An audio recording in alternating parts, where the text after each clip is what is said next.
depois a visão de Hegel, né? A análise que o Habermas faz do Hegel. Né?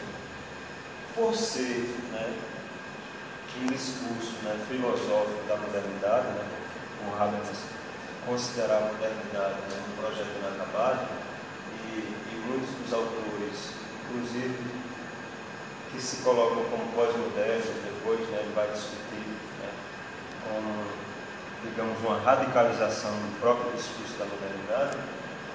Aí o Habermas ele vai pegar alguns, digamos, filósofos, como é o caso de Hegel, né, que é um grande filósofo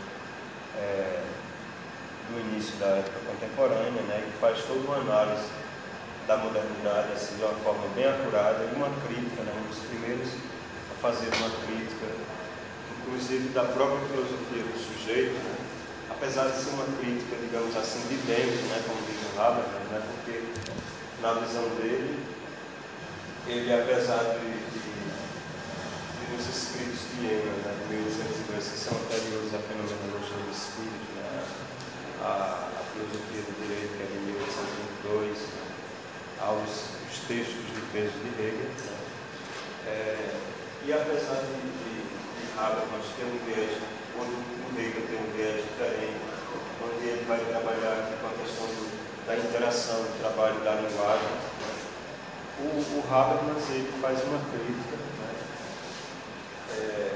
como a gente vai ver, né, que há devido a digamos, um institucionalismo forte da filosofia hegeliana, né, e que coloca inclusive o indivíduo, né, integra ele dentro do Estado, né, dentro desse momento, digamos, superior da Sittlichkeit, né, da eticidade, da vida ética do universo, que tem como momentos primeiros a família e depois a sociedade civil. O Hegel acaba fazendo uma crítica dessa filosofia do sujeito de dentro, né? Porque na concepção de Habermas ele não supera esse paradigma, né? Ele poderia muito bem ter feito uma crítica a partir de um viés, né, da linguagem, digamos assim, né, de uma teoria da ação comunicativa, como faz o Habermas, né? Mas ele não faz. Né? Aí veja o seguinte, né? O Max Weber e o Hegel, eles são retomados. Lembre que o Max Weber não é um filósofo, né? Um sociólogo, né? Mas ele é muito importante na teoria do Habermas, da modernidade do próprio Habermas, né? Porque o Max Weber também ele discute sobre a modernidade, né? E sobre o conceito de racionalidade moderna, né? Que não é, digamos, um conceito unívoco ou preciso no sentido de, apesar de ele falar de uma racionalidade em relação a fins, né? Mas ele fala de vários âmbitos de racionalidade. Aí veja o seguinte, né? O Max Weber, a influência dele não é hegeliana como Karl Marx, né? Assim, no sentido de ter uma leitura profunda do Hegel, né? O Max Weber tem influência muito mais kantiana. É por isso que a leitura dele, digamos assim, é uma leitura de especialista, né? Ele não vê a possibilidade de uma concepção, de uma análise do conhecimento, da totalidade, como, por exemplo, a filosofia sistêmica de Hegel, né? O mesmo Marx, né, procura conceber a história, né, dar um sentido à história enquanto totalidade, né, diferente de Hegel, né, que analisa por um viés político, né, a ideia de desenvolvimento, de consciência, de tomada de consciência da concepção de progresso na história, né, e vai para o âmbito político, né, porque Hegel ele coloca o Estado, né, vários Estados, né, que em determinado momento eles são protagonistas do desenvolvimento histórico, né? A Grécia é um mundo germânico, né? Nesse meio termo, algumas instituições como o cristianismo, né, que vai oferecer uma concepção de liberdade privada, né, para o própria concepção ocidental, né, que a gente tem de subjetividade, de liberdade, né. E o Max Weber, ele, devido a essa influência kantiana, né, vocês lembram das 3 críticas de Kant, né, a crítica da razão pura, que vai tratar justamente da possibilidade de conhecer, né, da consciência, né, justamente ele vai inquirir a possibilidade. Kant, ele faz digamos assim, uma leitura profunda e tenta integrar concepções diferentes, né, de racionalismo e empirismo moderno, né, mostrando que tanto o racionalismo como o empirismo eles tinham erros e acertos, né, e o empirismo ele estava certo porque o conhecimento ele vem da experiência, né, mas o racionalismo também estava certo porque as categorias, digamos, os conceitos são construídos, né, de um ponto de vista racional, né? Precisa da racionalidade para integrar toda essa experiência que por si só seria cega, né? Sem a própria, né? Ele tem até uma frase que eu não lembro, que ele coloca que a experiência por si só seria cega e a razão, o entendimento por si só ele seria estéril. Não lembro muito do texto, né?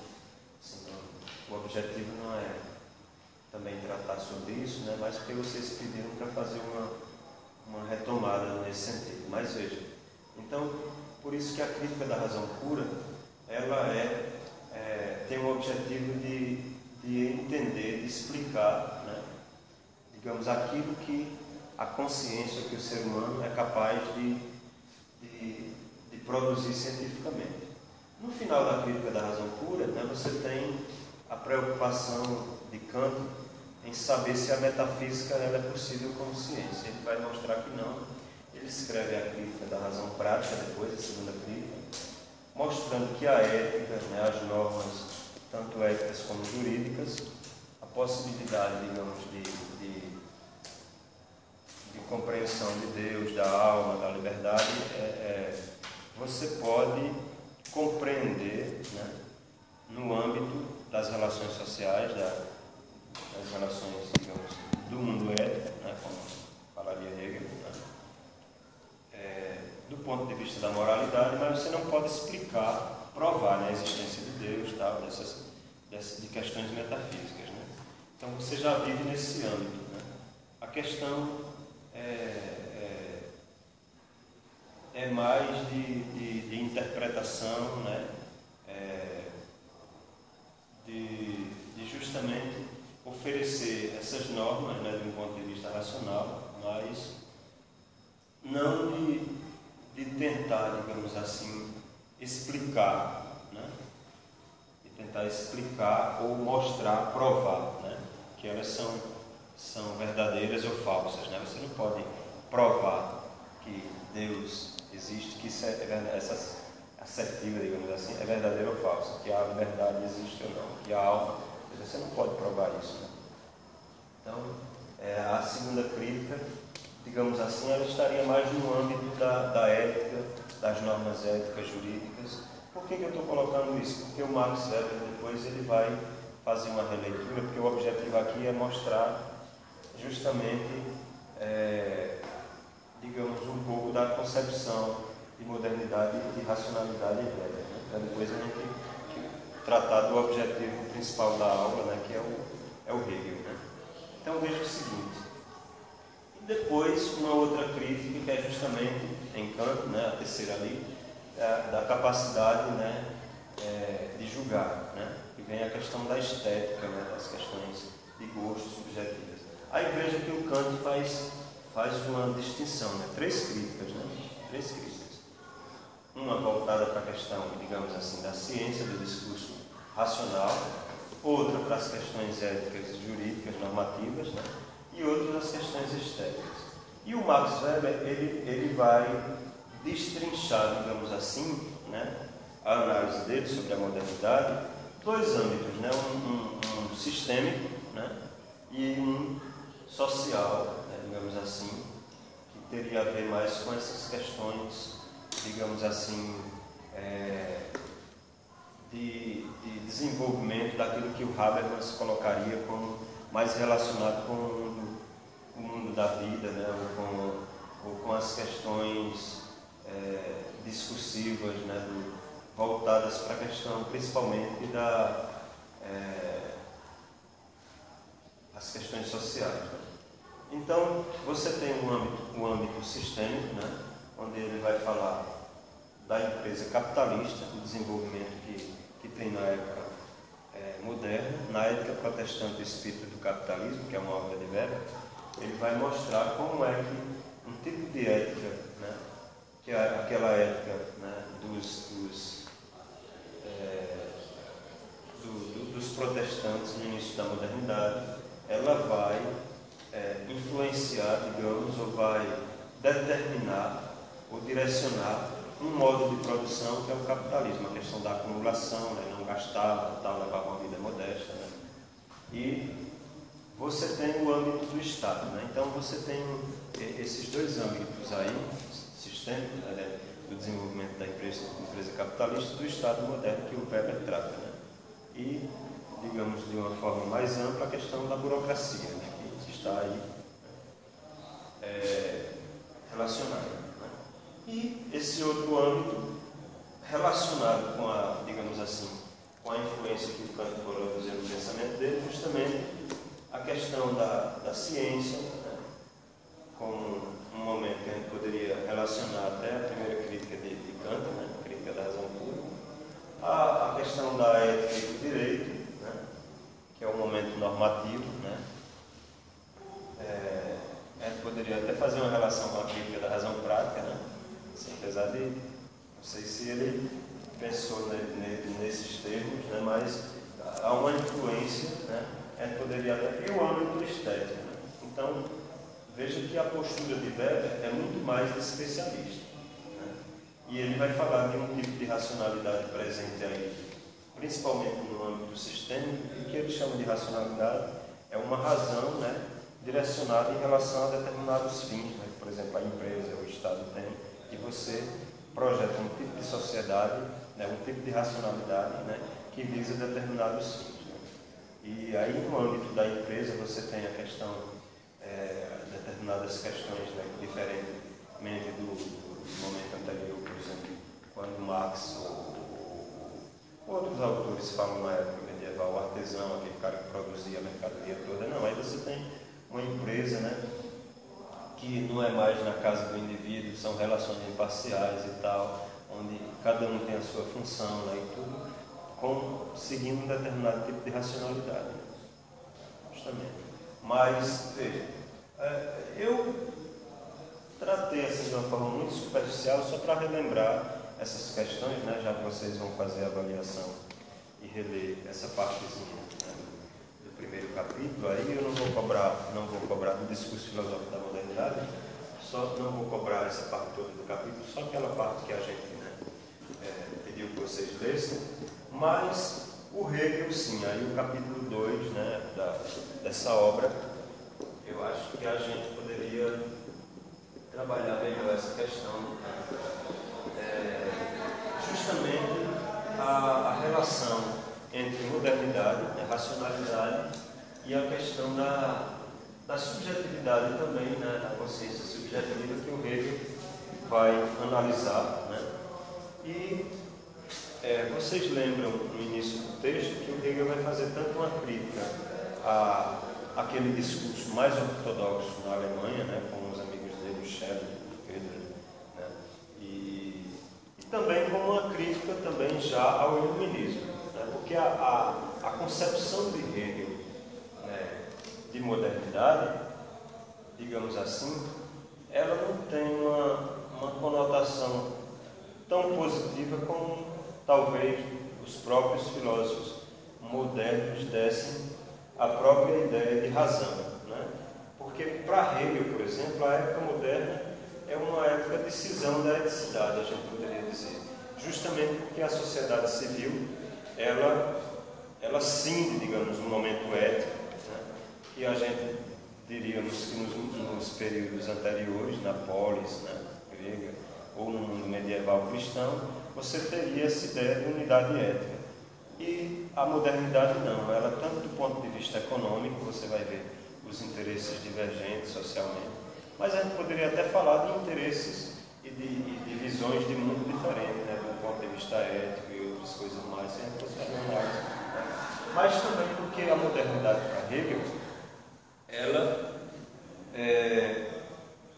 enfatiza muito a questão da racionalidade na figura da subjetividade. E esse tipo de racionalidade, Hegel não chama de razão, né? Ele chama de entendimento, né? Porque justamente ele enfoca, né, algo que é limitado, né, que é finito, né, que é, digamos, unilateral ou superficial em relação à própria, digamos, a própria eticidade ou a própria totalidade da existência humana, né? A ideia de universal, de totalidade em Hegel, né? Que enfatiza tanto o momento objetivo nas obras dele posteriores, né? Como o momento da subjetividade, e que Hegel considera esse tipo de racionalidade moderna como limitada, bitolada, e por isso que ele denomina de entendimento. Tá certo? Então, veja, a proposta de Hegel, nesses primeiros escritos dele, e posteriormente ele segue, digamos assim, essa proposta, que é justamente de uma eticidade, né, de uma vida ética, né, que recupere a cisão ética da modernidade, né, porque para Hegel há uma cisão na modernidade ética, né, há uma cisão. A modernidade, como eu coloquei para vocês, ela tem uma cisão ética em muitos aspectos, né? Os interesses, o momento, digamos assim, não há uma integração mais na própria teoria aristotélica ou platônica, né? Família e Estado, a sociedade como uma coisa só, né? Uma integração. O próprio momento, depois da leitura de Hegel dos economistas ingleses, o próprio momento da sociedade civil, que ele denomina diferentemente, por exemplo, da visão de Habermas atualmente de sociedade civil, né, a visão hegeliana e marxiana depois é uma visão de que a sociedade civil é o mundo das relações de trabalho, né, ou mesmo das relações, digamos, de organização do trabalho, no direito, né, na sociedade, no direito privado e tal, mas é principalmente o reino que ele chama da necessidade. O mundo do trabalho, da organização do trabalho, das relações do trabalho, que a própria burguesia cria na época moderna, né? Então, o Hegel ele vai justamente propor, né, um modelo, digamos assim, de sociedade, de comunidade política idealizado, né, a partir da polis grega ou do cristianismo primitivo, onde esse momento de cisão ética ele seria, né, digamos, reunificado, né, ou retomado, né, a partir da totalidade. E por isso que a própria subjetividade, ela, digamos assim, ou essa filosofia do sujeito, ela é criticada em Hegel, né, e Hegel vai considerar dogmática a filosofia kantiana justamente porque ela vai absolutizar, né, isso que é específico, que é finito, que é limitado, que é a própria consciência de si, é o entendimento. Aquilo que Kant chama de racionalidade, ele vai chamar de entendimento, né? Mas veja, a leitura e o conceito de sociedade civil em Hegel, né, a partir da leitura dos economistas ingleses, né, vai fazer com que Hegel, né, conceitue, né, esse momento aqui chamado sociedade civil burguesa, né, como um tipo de socialização, né, não política, baseada justamente nas relações, né, do mercado, né, e não nas relações políticas, digamos assim, ou de entender a política ou o Estado como os antigos filósofos, né, compreendiam, né, como a sociedade organizada, digamos assim, eticamente, né, com interesses, né, justamente direcionar a sua preocupação, né, como na polis, né, com a polis, né, com a vida, né, e a organização racional e ética da própria comunidade, né, da própria sociedade, como a gente diria hoje. Então, o termo sociedade civil ele vai ser diferente da conotação até então, né, tanto no sentido da polis como, né, no sentido, digamos, romano, ou dos próprios autores até contratualistas, né, os naturalistas, o Hobbes, Locke, Rousseau. Acho que vocês já estudaram bastante comigo em filosofia política, né, em disciplinas passadas. A conotação de Hegel vai ser diferente, porque sociedade cívica, né, coloquei ali sociedade cívica e civis. Então, veja, o Hegel, né, ele tem uma visão, principalmente na filosofia dele mais madura, né, onde o texto está discutindo aí, ele não chega talvez a tocar, enfatizar, onde esses momentos que ele está fazendo a leitura, justamente na época sobre a modernidade, né, sobre a questão da arte, da religião e da filosofia, né, o Hegel vai conceber esses três momentos, eles vão ter momentos em destaque na obra dele, principalmente na obra madura, né, porque a arte, ela tem esse objetivo de mostrar a totalidade na forma da intuição, a religião na forma da representação, mas só cabe à filosofia, né, compreender na forma de conceito. Né? Por isso que a filosofia, digamos, é um momento mais superior do ponto de vista, né, de uma explicação da totalidade, do entendimento da realidade, né, enquanto conceito, todo conhecimento. Né? Veja, o Habermas, ele vai, no texto aí, trabalhar essa questão, né, de que a filosofia do direito de Hegel, que é bem posterior ao momento que ele está comentando nas obras